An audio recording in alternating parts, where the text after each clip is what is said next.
morning guys. Tahimik ako kasi tulog pa sila eh. Dito muna tayo.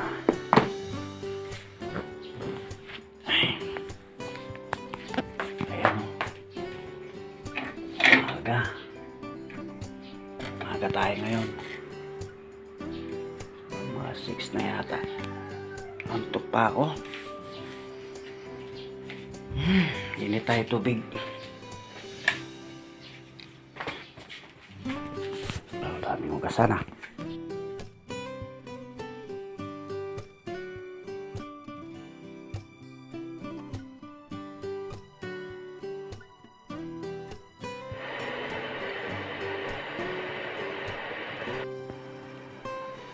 Magandang umaga po. Alas 6 pa lang ng umaga. Kamusta na po kayo? Usap muna tayo. Okay.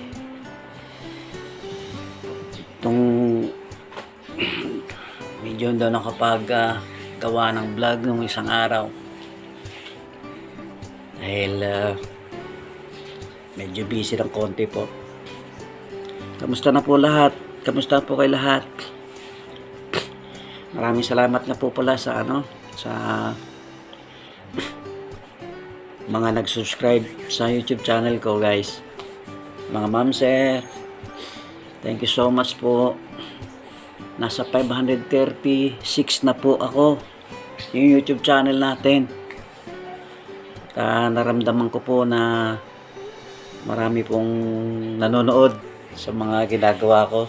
Salamat po. Maraming salamat po.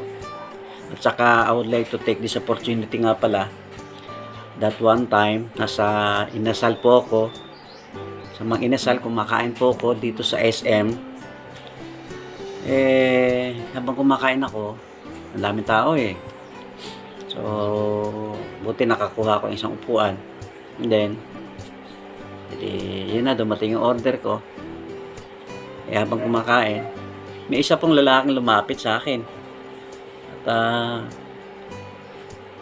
tinuro niya ako na sabi niya sa akin Bong Chabs, sabi niya. Sabi ko, nagulat ako. Sabi ko, yes po.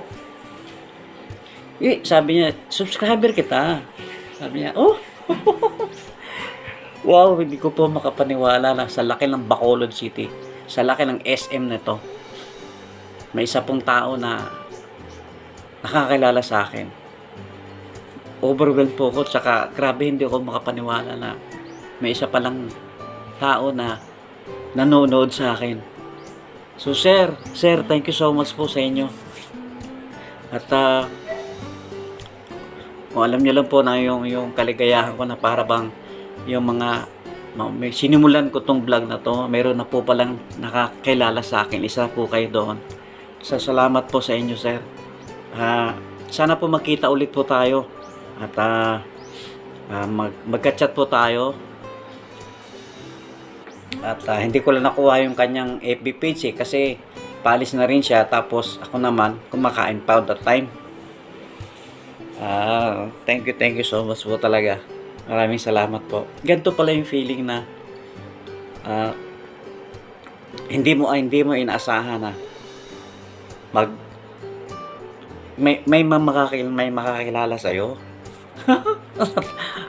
Grabe, hindi ako nakatulog din nung gabi na yon. Pagkagabi, grabe naman, salamat po talaga. Tapos sabi ko, pinagdadasal ko sa Panginoon na itong mga pinagagawa ko sana i-bless niya, na umusad pa, dumami pa po yung mga subscriber. Masaya lang ako. Hindi ako makapaniwala na mayroon palang ganun. So sir, again, thank you so much po. Hopefully sana makilala po kita ng personal.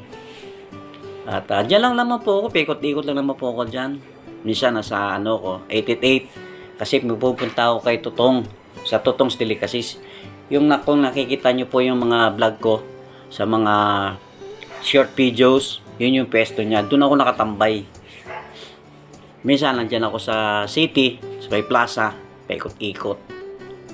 Basta hindi wala lang ulan, tsaka maganda yung panahon. Tapos minsan pag may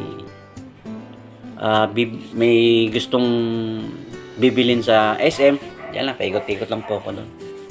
So guys, maraming salamat po. Hopefully, sana po dumami pa po tayo, dumami pa po yung mga subscriber natin. Kasi may purpose po ko kung bakit po ako ngayon nagpupursige. Dahil marami po kong plano para sa pamilya ko po ito. Tsaka para na rin po sa inyo lahat. Marami po, hindi ko lang po muna sasabihin. Dahil nakikita ko sa internet, yung mga vlogger, may mga magagandang content, may magandang purpose ang mga ibang vlogger. Na nakikita ko na talagang talagang dedicated sila sa ginagawa nila. Gusto ko maging ganun din. Yung mga idol ko na nakikita ko talagang ang titindi nila, mababait sila. Gusto ko rin po sila sila pang inspirasyon ko. Kaya po ako nagbablog. So thank you so much po. And hopefully kita-kits po tayo. Maraming salamat po. God bless. Ingat po kayo. I love you po.